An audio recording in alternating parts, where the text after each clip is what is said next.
ಹಾಗೂ ಮಹಿಳಾ ಮತ್ತು ಮಕ್ಕಳ ಕಲ್ಯಾಣ ಅಭಿವೃದ್ಧಿ ಇಲಾಖೆ ಹಾಗೂ ಅಂಗವಿಕಲರ ಮತ್ತು ಹಿರಿಯ ನಾಗರಿಕರ ಕಲ್ಯಾಣ ಇಲಾಖೆಯ ಮೂಲಕ ಕಾಲಿಲ್ಲದ ಓರ್ವರಿಗೆ ವೀಲ್ ಚೇರ್ ಕೊಡಿಸಿ ಮಾನವೀಯತೆ ಮೆರೆದಿದ್ದಾರೆ. ನಗರದ ಚನ್ನಪಟ್ಟಣ ಬಳಿ ಇರುವ ಕೆಎಚ್ಪಿ ಬಡಾವಣೆಯಲ್ಲಿ ವಾಸವಾಗಿರುವ 67 ವರ್ಷದ ಟಿಎಂ ಲಕ್ಷ್ಮಣ್ ರಾಜ್ ಅರಸ್ ಅವರ ಕಾಲಿನಲ್ಲಿ ರಕ್ತಗಟ್ಟಿ ಕಾಲನ್ನ ಕಳೆದುಕೊಂಡು 2 ತಿಂಗಳುಗಳೇ ಕಳೆದಿತ್ತು.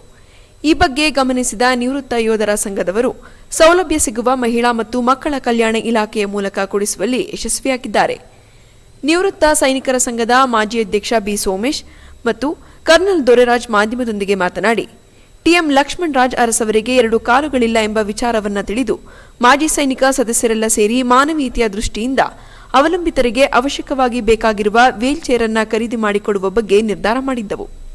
ಕಾಲಿಲ್ಲದವರು ಯಾರಾದರೂ ಇದ್ದರೆ ನಮ್ಮ ಗಮನಕ್ಕೆ ತರುವ ಮೂಲಕ ಇಲಾಖೆಯಿಂದ ಇಂತಹ ವೀಲ್ ಚೇರ್ ಅನ್ನ ಕೊಡಿಸಲಾಗುವುದೆಂದು ತಿಳಿಸಿದರು.